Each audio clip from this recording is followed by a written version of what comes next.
Kalau untuk orang-orang luar masuk ke wilayah apalagi Poso dan lain Iya, sebagainya, saya jamin, saya jamin iya, aman. Wisatawan, iya, investor mau masuk, saya jamin iya, aman aman sudah sudah Bapak aman. ya.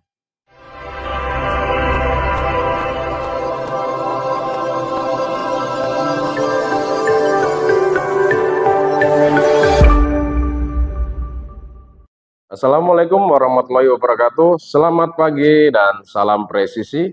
Berjumpa lagi bersama saya Brigadir David Setiawan dalam program podcast Presisi Polda Sulawesi Tengah. Tentunya podcast Presisi Polda Sulteng akan membawakan topik menarik buat Anda semua. Pada hari ini kita akan membawakan tema tentang cegah bakal tumbuh kembang faham radikalisme. Tentunya kita tidak sendiri di sini, kita ditemani langsung oleh narasumber yang memang tentunya kita hadirkan untuk topik kita hari ini. Yaitu langsung saja, hari ini saya ditemani oleh Bapak Dir Binmas Polda Sulawesi Tengah, Bapak Kombes Pol Denny Jatmiko SIK. Selamat pagi Bapak. Selamat pagi, assalamualaikum warahmatullahi wabarakatuh. Baik, nah sebelum kita ke topik utama nih, kita akan mendengarkan bersama riwayat singkat nih Bapak. Sebelum kita masuk ke topik utama, mungkin perkenalan dulu. Baik, Siapa sih Bapak Denny Sujatmiko ini? Ya silahkan Bapak. baik. Jadi saya akan memperkenalkan diri. Nama saya Denny Jatmiko. Eh, saya Direktur Bimas Polda Sulawesi Tengah yang kebetulan dipercaya oleh pimpinan untuk memimpin operasi Madagoraya dalam rangka saat ini adalah pemberian Kamtipmas di wilayah Poso dan sekitarnya, ada beberapa kabupaten di sana. Saya Akabri angkatan tahun 97 atau Batalion WA pertama. Terus kemudian saya berawal tugas di Brimob di Kelapa II di Resimen 3 Pelopor. Terus kemudian beberapa penugasan saya laksanakan. Terus kemudian sekolah dan berpindah ke Kalimantan. Selanjutnya dipindah lagi ke Sulawesi dan sekarang ada di sini. Oke, baik. Itu tadi riwayat singkat tentang Pak Dirbinmas. Nah, perlu diketahui juga ternyata Pak Dirbinmas ini menjabat dalam operasi Madagoraya ini sebagai Kaopsda, Bapak ya. Ya, Kaopsda Madagoraya 2024. Nih. Oke nih, Pak. Ini kan dalam operasi ini kan kita memerangi radikalisme ya, Bapak ya. ya. Nah, mungkin perlu dijelaskan kepada teman-teman yang mungkin belum paham apa sih radikalisme sendiri ini, Pak? Kalau dari arti kata Iya, radikalisme sendiri, yaitu radikal adalah perubahan secara total. iya, Kalau bisa kita lihat di KBBI atau kita buka di kamus, iya, ya itu perubahan secara total atau menyeluruh. Sementara isme itu paham, aliran, iya. ya. Sehingga kalau digabungkan yaitu aliran atau paham yang ingin melakukan perubahan total. Nah, itu ya, itu arti kata dari radikalisme itu sendiri, saya rasa. Oke, baik. Nah, ini sangkut pautnya dengan masyarakat nih, Pak. Hmm. Seberapa bahayanya sih radikalisme ini bagi masyarakat kita? Tuh, kalau itu sampai dengan uh, menyentuh masyarakat, radikalisme ini, waduh, ini bisa terjadi konflik yang sangat besar, konflik Iya, komunal di lingkungan masyarakat, iya, dan ini sangat berbahaya. Ya, apalagi radikal ini eh, mengarah kepada satu kelompok atau satu tujuan yang hmm, menentang dari pemerintahan iya, dan lain sebagainya. Wah, ini sangat berbahaya bagi negara kita. baik. Terus kemudian nih, Pak, sebenarnya faktor-faktor apa saja sih yang menyebabkan masyarakat itu bisa terpengaruh paham-paham radikal ini? Ada beberapa faktor ya, yang paling utama itu biasanya eh, faktor kekecewaan ya. Iya. Nah, kecewa terhadap kebijakan, kecewa terhadap apa satu permasalahan yang ada, terus kemudian sakit hati itu juga bisa timbul. Nah, dan yang paling berbahaya ini adalah penerimaan informasi yang salah. Sehingga orang yang tidak mengerti hanya ikut-ikutan, terus kemudian memahami apa yang dipahami oleh orang lain sementara dia tidak mengalami, dan dia ikut-ikutan terseret di dalamnya. Ini yang berbahaya. Dari awalnya tidak tahu apa-apa, yang akhirnya terseret ikut di dalamnya. Oke, baik. Nah, seperti Pak Dir ceritakan tadi bahwa radikal ini juga kan merupakan suatu kelompok yang biasanya tidak puas terhadap kebijakan pemerintah. Nah, apakah kelompok-kelompok seperti ini juga bisa bersinggungan dengan agama, Pak? Perbedaan agama. Apakah bisa seperti itu, Pak? Sangat bisa, dan itu terjadi di beberapa tempat di Indonesia ini. Contohnya konflik Ambon, itu konflik yang Iya, Ambon. diarahkan ke kebencian terhadap agama.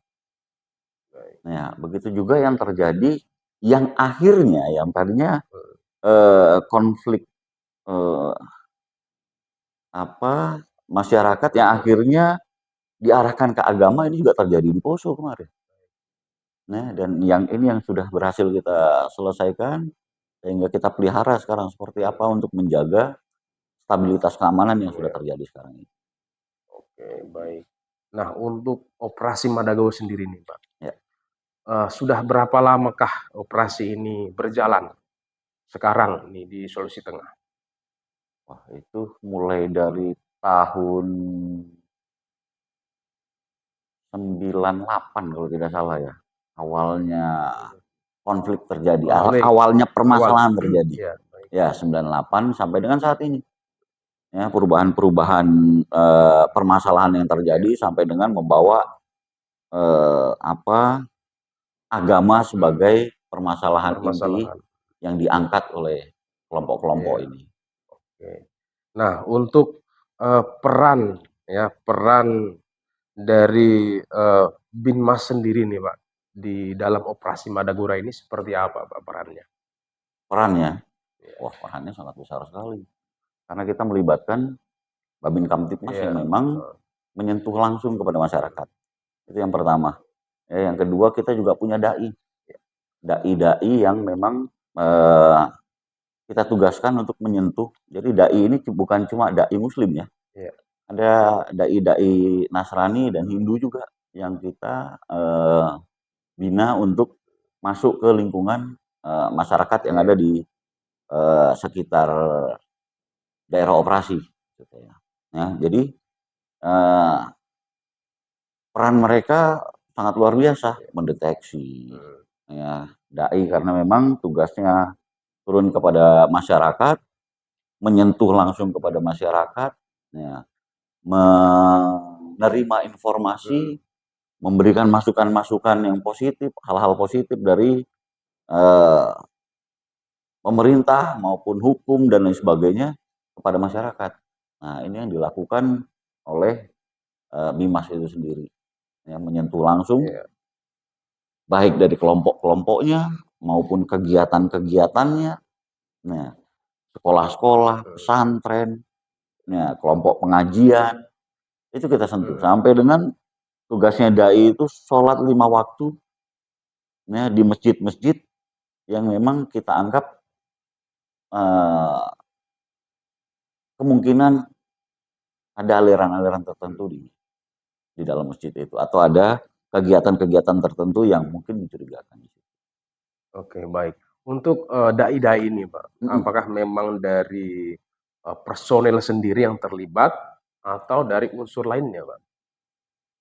Dai kita personil Polri.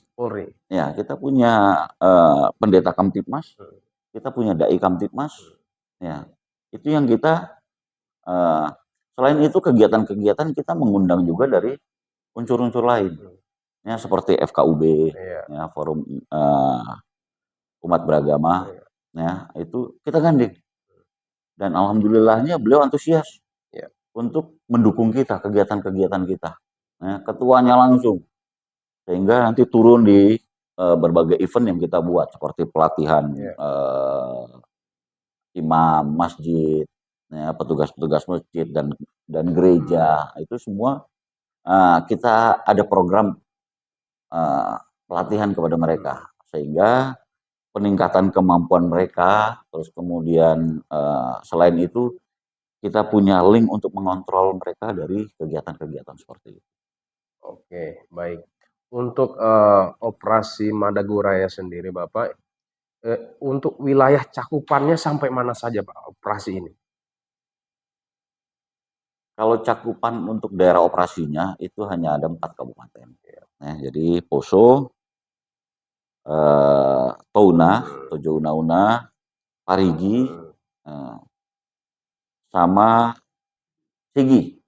Nah, sama Sigi 4 itu. Namun demikian, ya, ini yang kita perangi kan sekarang yang kita sedang netralisir adalah paham. Nah, ini bisa menyebar di mana saja. Oleh karena itu, melalui Bapak Kapolda, melalui kami, memerintahkan atau menyampaikan kepada para Kapolres yang ada di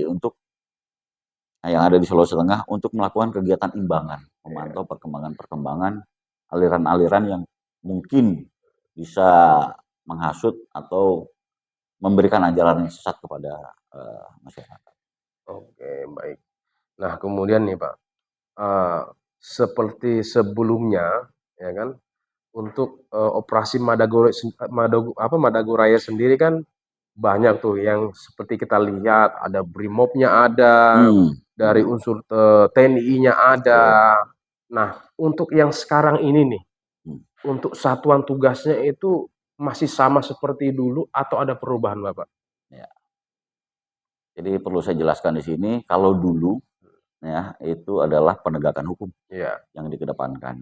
Nah, sehingga mungkin Brimob kita butuh juga Brimob dari luar, ya, dari Jakarta atau dari BKO dari tempat lain untuk melakukan pengejaran terhadap target operasi kita, siapa DPO-DPO-nya.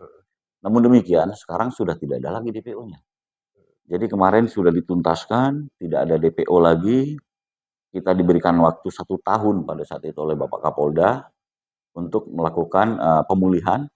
Nah, dan ini sudah alhamdulillah pemulihannya sudah cukup baik, ya, dinyatakan berhasil. Dari apa kita bisa melihat dulu yang masyarakat takut untuk naik ke kebun. Nah, sekarang sudah aktivitasnya sudah di atas sudah luar biasa, penjerat babi, pencari rotan, itu sudah ramai di atas. Dari mana kita bisa dapat informasi bahwasanya di atas sudah ramai? Karena jalur-jalur klasik itu juga masih tetap kita patroli oleh Satuan Brimob. Nah, itu makanya kita melihat bahwanya pemulihan ini sudah berhasil. Terus kemudian dilanjutkan lagi dengan tahap pemeliharaan Kamtipmas. Jadi saat ini adalah pada sesi pemeliharaan Kamtipmas yang sudah kita laksanakan di pemulihan itu. Jadi pemulihan berhasil, situasi Kamtipmasnya sudah landai, ini yang mesti kita piara. Sehingga tidak ada lagi bibit-bibit yang bisa masuk untuk membangunkan sel-sel tidur lah istilahnya yang ada pada saat ini, kan begitu. Nah, ini yang perlu kita jaga. Oleh karena itu, sekarang ada 4 satgas yang kita kedepankan yang bermain di dalam operasi Madagoraya saat ini. Yaitu Satgas 1 yaitu intelijen, Satgas 2 itu Bimas, Satgas 3 itu ada Brimob, dan ada Satgas 4 yaitu Satgas Ban. Masing-masing perannya luar biasa ini. Ya, karena memang Intel ini mendeteksi, ya, dan kita memang tidak kerja sendiri. Ya, saya juga berterima kasih dengan kawan-kawan Densus, ya, terus kemudian BNPT juga dengan kegiatan-kegiatannya. Selain itu juga dari pemerintah daerah, ya, ini juga berperan aktif dalam mendukung kegiatan-kegiatan menetralisir aliran-aliran yang ada sekarang. Ya, terus kemudian ada Satgas Bimas. Satgas Bimas sendiri ya apa yang saya sampaikan tadi. Ya, melakukan kegiatan door to door system, terus kemudian sambang, penyuluhan, ya, baik ke sekolah, kepada masyarakat, kepada dan kegiatan-kegiatan sosial lainnya. Ya, terus kemudian Brimob, kenapa masih ada Brimob sih gitu. Nah, Brimob ini hanya memastikan bahwasanya masyarakat memang yang dulu daerah-daerah yang rawan orang takut dan lain sebagainya yang dijaga oleh Brimob itu sudah kita tinggalkan, sudah tidak ada pos. Tetapi kita patroli ke sana. Kalau dulu patroli tempur, sekarang patrolinya adalah patroli dialogis, humanis dialogis. Ya. Jadi tidak senjata di depan, ya, tetapi patroli dengan sambang, ngobrol, nanya situasi yang terjadi saat ini, apa kendala-kendala dan lain sebagainya, itu yang Brimob lakukan saat ini. Selain itu, Brimob juga punya program bagus. Ada apa? Hipnoterapi ya? Ya, hipnoterapi. Hipnoterapi. Oh, itu luar biasa itu. Ya, itu luar biasa. Selain itu kita gandeng dengan Satgas Ban. Jadi kegiatan-kegiatan kita itu selalu kita gandeng dengan Satgas Ban. Satgas Ban ini apa sih? Satgas bantuan ini. Jadi di dalamnya ada logistik, ya, TIK, humas, ya, terus kemudian dokes dari kesehatan. Nah, ini selain itu juga ada propos juga di dalamnya. Nah, ini mendukung kita dalam kegiatan operasi. Nah, contohnya Brimob sedang melakukan hipnoterapi. Nah, itu ada Satgas Kesehatan yang ikut di dalam. Ada Satgas Humas yang merekam kegiatannya. Nah, kegiatan kita, hal positif ini yang kita angkat, kita blow up kepada masyarakat untuk mereka melihat, oh, situasi sekarang sudah tidak ada apa-apa. Nah, situasi sekarang menyenangkan di Poso ternyata. Ya, hal-hal yang seperti itu yang sekarang Satgas-Satgas ini sedang bergerak untuk menjaga apa yang sudah kita perbuat selama ini, ya sampai dengan saat ini, situasi yang aman ini kita jaga. Oke, baik. Jadi secara garis besar kita bisa lihat dari situ sekarang ini lebih banyak dikomunikasi Bapak ya. Ya. Komunikasi langsung dengan masyarakat, Ya. bersentuhan langsung dengan masyarakat Ya. Bapak ya. Dan yang dikatakan Pak Dirbin Mas tadi, dan itu betul ya. Karena sekarang ini ya, saya mendapat informasi dari teman-teman di Kampung Poso sana. Dulu yang orang tidak mau berkebun, takut berkebun di daerah gunung-gunung itu, sekarang itu banyak yang berkebun di sana. Ya. Terutama durian ya, yang memang bagus untuk tanami buah-buah gitu Bapak ya. Nah, sekarang orang berani, beda sama dulu Bapak ya. Orang mau keluar takut, ya takut, mau pergi takut sendiri. Sekarang orang-orang di sana sudah berani semua. Jadi tidak perlu takut lagi yang namanya ini itu tidak perlu takut lagi. Karena sekarang sudah tidak seperti dulu lagi. Seperti itu Bapak ya? Ya. Oke, baik. Untuk ini nih Bapak, ini yang saya penasaran juga nih. Selama kegiatan-kegiatan yang dilakukan kita pemulihan Bapak ya, kira-kira masih pernah didapati tidak Bapak yang bandel gitu loh? Masih didapati nggak Bapak yang bandel-bandel gitu? Nah, khususnya untuk yang aparatnya atau yang masyarakatnya? Oh, iya. Pada dasarnya kembali lagi ya, rasanya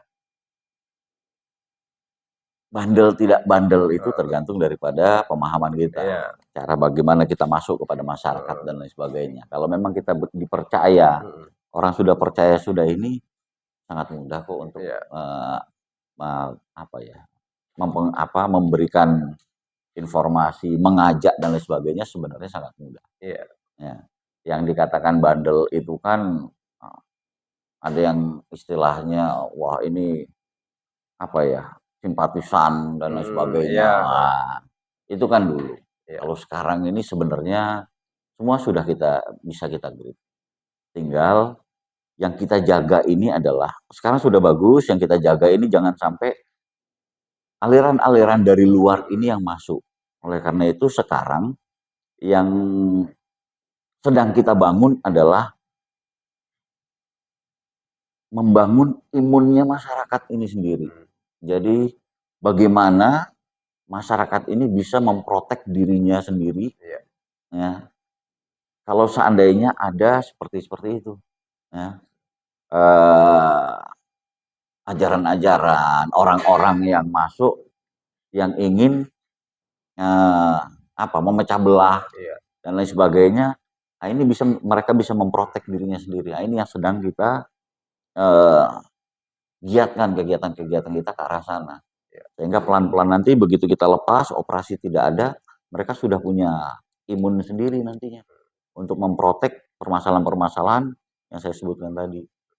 Ya, selain itu juga tetap didampingi dengan Babin Kamtipmas, Babinsa juga. Nah, ini peran serta duet dua ini memang luar biasa. Oke, jadi itu tadi ya penjelasan Pak Dirjen Mas. Nah, kemudian dari sekian banyak tugas yang sudah dilakukan nih Pak, kira-kira tantangan apa yang sering dihadapi di lapangan? Apa nih? Berupa apa nih? Berupa kendala mungkin saat menjalankan tugas mungkin dalam operasi Madagoraya ini. Madagoraya. Yang sering dijumpai kira-kira di lapangan seperti apa? Yang sering kita jumpai di lapangan saat ini ya tantangan terbesarnya ya alam ya. Alam ya. Karena memang kegiatan-kegiatan kita itu sampai dengan pelosok-pelosok di dalam, ya, perkampungan yang memang harus naik ke atas pegunungan dan lain sebagainya. Saya rasa itu sih kalau tantangan-tantangan beratnya saat ini sudah tidak terlalu menonjol ya. Nah, tantangan berat itu pun dululah waktu penindakan, karena pada saat saya ini ikut operasi ini mulai dari penindakan sampai dengan saat ini. Tantangan terberat zaman dulu ya seperti itu. Alamnya yang kita hadapi, terus kemudian perpindahan pergerakan manusianya, targetnya dan lain sebagainya. Kalau tantangan saat ini adalah ya sebenarnya operasi yang terberat saat ini, karena yang kita perangi saat ini adalah faham yang mau masuk. Nah, kalau orang terlihat, namun kalau faham ini kan kita nggak bisa lihat nih faham. Ideologi ini apa yang bisa kita lihat? Tidak bisa kita lihat. Ya, oleh karena itu musuhnya kita yang tidak terlihat inilah permasalahan terberat yang kita hadapi saat ini. Ya, sementara untuk menghadapi itu ya memang nilai-nilai Pancasila, kebinekaan dan lain sebagainya ini yang mesti betul-betul kita tanamkan kepada masyarakat. Jadi itu saya rasa. Baik, kemudian ini Pak, mungkin ada tidak bisa dijelaskan tidak Pak untuk kemungkinan untuk masyarakat atau yang terpapar paham radikalisme sendiri sepanjang operasi Madagoraya ini, mungkin yang dekatan tahun kemarin dengan tahun ini, mungkin presentasinya mungkin bisa dijelaskan Bapak, apakah masih banyak atau sudah menginjak angka berapa Bapak? Kalau dikatakan persentase sudah yang ini ya, yang terpapar ya. Iya, yang terpapar sudah sangat jauh lah, sudah ini ya. Tinggal kelompok-kelompok kecil saja, dan kelompok kecil itu pun sudah tidak begitu aktif dalam melaksanakan kegiatan, karena memang kegiatan-kegiatan dari intelijen, Babinsa, Babin dan lain sebagainya selalu memantau di bawah perkembangan informasi-informasi yang ada. Kelompok-kelompok itu yang saya sampaikan tadi, kegiatan-kegiatan kita ikuti mulai dari sholat subuh sampai dengan sholat isya. Ini para dai Kamtipmas, terutama di tempat kelompok-kelompok yang dulu aktif, ini kita tanam di masjid-masjid, tempat mereka Iya. berkumpul, di pondok-pondok tempat mereka berkumpul, itu kita tanam mereka, ya. Para dai, para intelijen dan sebagainya memantau kegiatan mereka, dan sampai dengan saat ini alhamdulillah laporan yang masuk kepada saya selaku Kaop, alhamdulillah eh, tidak ada hal yang menonjol. Iya. Mereka tetap berkegiatan, tetapi tidak ada eh, ajaran-ajaran, ajakan atau kegiatan-kegiatan yang menyimpang sampai dengan saat ini.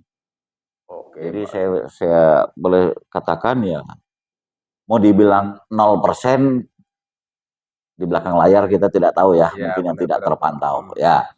Tapi mau dikatakan ada pun selama ini yang kita pantau, ya alhamdulillah bagus-bagus saja. Oke, baik. Nah, kemudian ini Bapak, untuk menangkal itu semua, seperti Bapak katakan tadi menempatkan kelompok ini itu. Nah, kemudian kita kan ketahui bersama, sekarang kan zamannya teknologi, Mm-mm. ya. Jadi segala informasi itu kita bisa dapatkan, entah itu dari mana.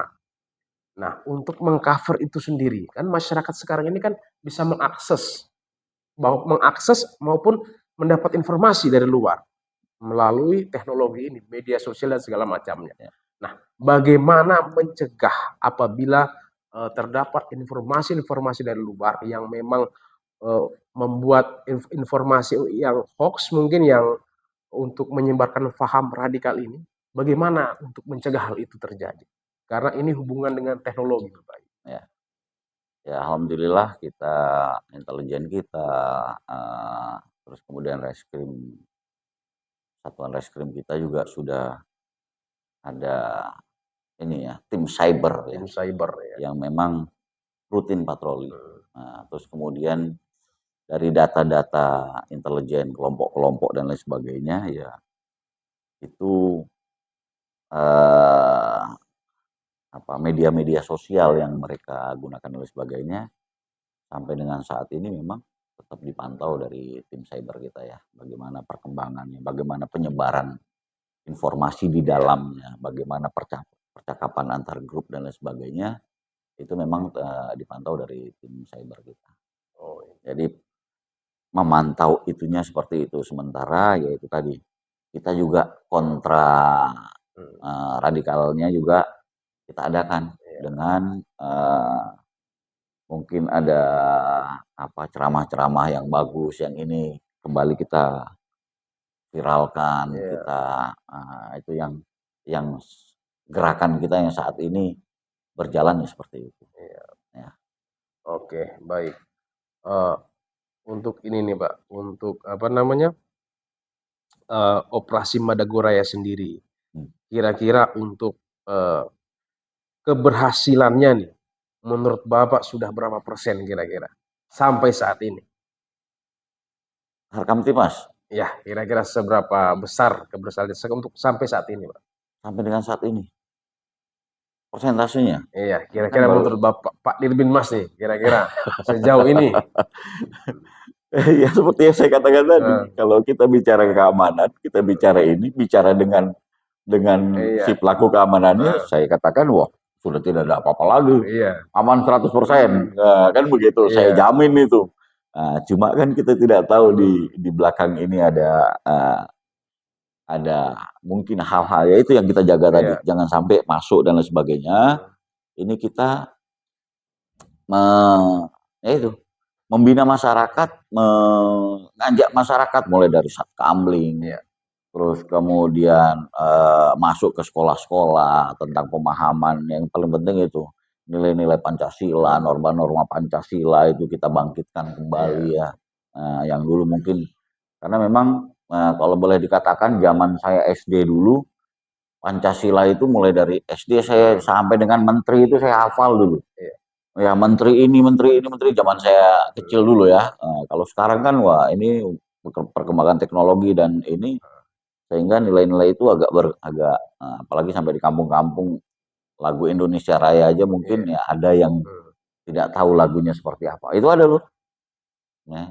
Dan ini juga sedang kita galakkan. Nah, dari situ kita tumbuh kembangkan lagi tentang kecintaan terhadap Indonesia, terus kemudian ya itu tadi nilai-nilai Pancasila kita tumbuhkan lagi Iya. kepada masyarakat sehingga eh, bisa menerima keberagaman yang terjadi di Iya. lingkungannya dan ini sangat sangat bagus untuk mengantisipasi hal-hal seperti itu. Iya. Ya, hal-hal dari luar yang tidak bagus yang ingin memecah belah ya, persatuan dari apa yang sudah dibangun daripada masyarakat, entah itu agama, entah itu budaya, entah itu eh, keberagaman lainnya, ya, kegiatan-kegiatan.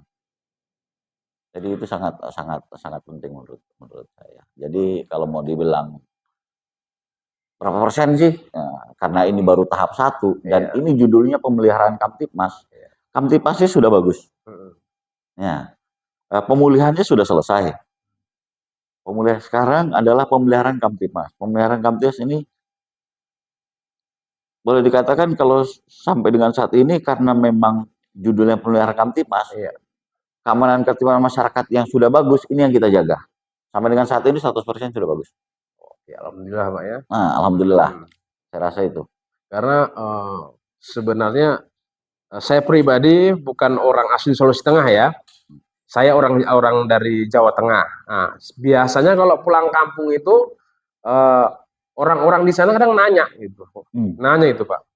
Kira Pak di sana itu gimana Pak? Udah aman belum? Gini. Jadi tidak hanya masyarakat Sulawesi Tengah saja yang selalu bertanya-tanya. Orang luar pun kadang bertanya. Karena Sulawesi ini merupakan bagi saya pribadi menilai di sini sangat bagus sekali. Tempatnya, daerahnya, sumber daya alamnya masih kaya, ya. Jadi banyak orang yang dari luar itu ingin ke sini, Pak. Makanya itu sering bertanya, gimana di sana udah aman belum? Nah, tentunya dengan adanya ini mereka bisa melihat dan merasa aman untuk ke sini. Kalau untuk orang-orang luar masuk ke wilayah apalagi Poso dan lain sebagainya, saya jamin Iya. aman.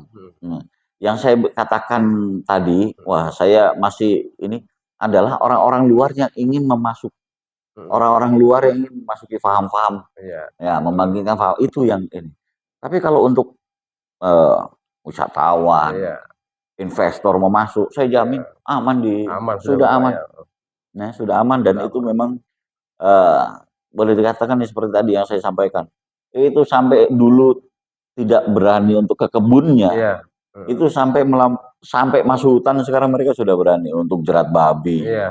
cari rotan, yang seperti berburu itu sekarang sudah aktif.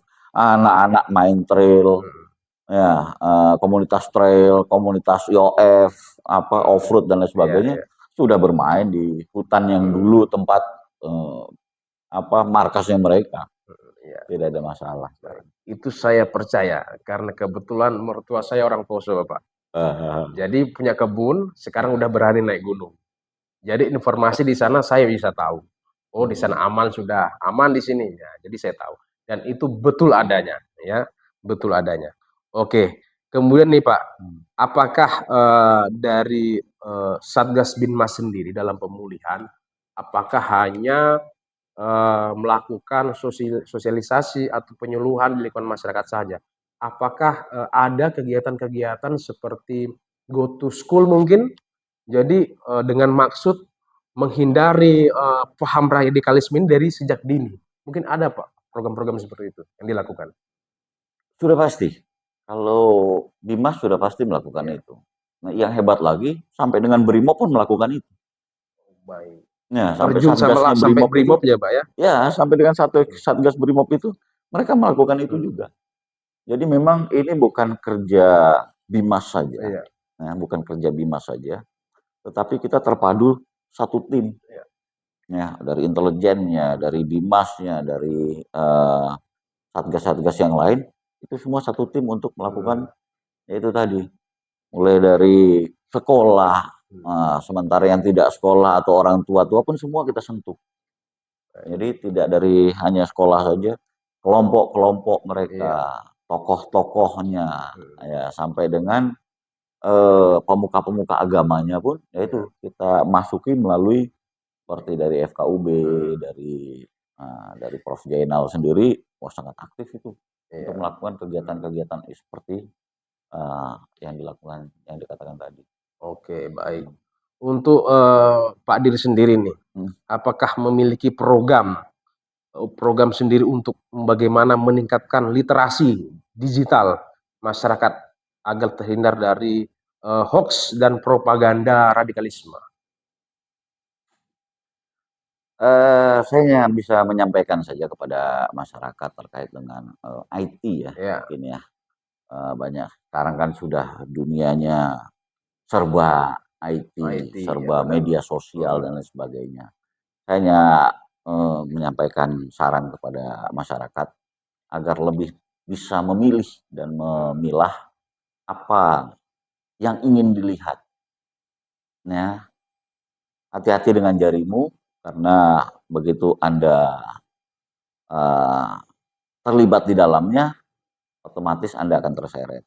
Oleh karena itu, lihatlah konten-konten yang baik, ya, dengan ajakan-ajakan yang baik, ya. Terus kemudian laporkan. Di situ biasanya ada apa simbol laporkan Iya, atau benar. Caption atau seperti itu ya. caption seperti Laporkan. itu, laporkan hal-hal yang tidak baik. Sehingga ini juga akan membentengi kita dan keluarga kita serta masyarakat di lingkungan kita. Jangan sampai nanti ada yang terseret di dalamnya. Oleh karena itu saya mengatakan bijaklah dalam bermedia sosial. Nah, ikuti juga banyak konten-konten yang bagus kok, banyak panutan-panutan yang bagus, yang dari mungkin ada tokoh-tokoh NU, mungkin tokoh-tokoh Muhammadiyah, atau mungkin kalau di sini ada tokoh-tokoh Al Khairat mungkin ya, dan lain sebagainya. Itu sangat banyak kok kalau kita mau belajar langsung dari, dan alangkah baiknya saya rasa tokoh-tokoh itu juga mau untuk berinteraksi dengan kita. Iya. Seandainya kita butuh bimbingan dan lain sebagainya. Benar. Nah, kita butuh bimbingan dan sebagainya. Saya rasa itu yang Oke, perlu baik. menjadi perhatian. Nah, untuk terakhir nih, Mbak, mungkin kita mau mendengar juga pesan, dan tadi sudah ada pesan sedikit ya. Harapan Bapak sendiri kira-kira untuk masa depan Indonesia sendiri di Provinsi Sulawesi Tengah untuk memerangi paham radikalisme sendiri. Saya mengajak kepada masyarakat Sulawesi Tengah, khususnya ya daerah-daerah yang mungkin ada terindikasi atau dulu menjadi tempat-tempat yang disinggahi dari kelompok-kelompok yang seperti MIT dan lain sebagainya. Saya mengajak kepada masyarakat, mari kita sama-sama membangun Sulawesi Tengah, ya, agar menjadi baik. Karena dari kita sendirilah semua itu berawal. Kalau tidak kita, siapa lagi? Ya, dan kalau tidak sekarang, kapan lagi? Itu bahasa itu saya ambil dari bahasa Kaili. Itu apa ini? Waduh, saya orang Jawa ya, Pak. Jadi saya mengajak kepada masyarakat, ya mari kita bersama-sama ya. Jadi keamanan itu bukan tugasnya kepolisian saja, bukan tugasnya aparat saja, TNI Polri maupun pemerintah daerah, tetapi juga tugas kita bersama. Ya, kami ingin membangun, kami ingin menjaga, dan kami ingin bersama-sama kita mewujudkan Sulawesi Tengah ini Sulawesi Tengah yang sejuk, aman, dan kedepannya akan sejahtera. Saya rasa itu yang perlu saya. Oke, itu tadi harapan Pak Dirbin Mas. Semoga kita semua selalu ya, selalu intinya selalu dilindungi ya, dilapangkan semua apa yang kita ingin capai Bapak ya. Khususnya dalam memerangi paham radikalisme ini. Semoga berjalan lancar operasi Madagoraya ini 2024 ya Bapak ya. 2024. Oke. Tidak terasa sudah sekian menit jam ya berlalu Bapak. Inilah akhir dari episode podcast Presisi Polda Sulteng kali ini. Jangan lupa like, share, and subscribe. Oke. Saya Brigadir David Setiawan dan Bapak Dirbin Mas mengucapkan terima kasih. Kami mengucapkan selamat pagi dan salam presisi. Salam presisi.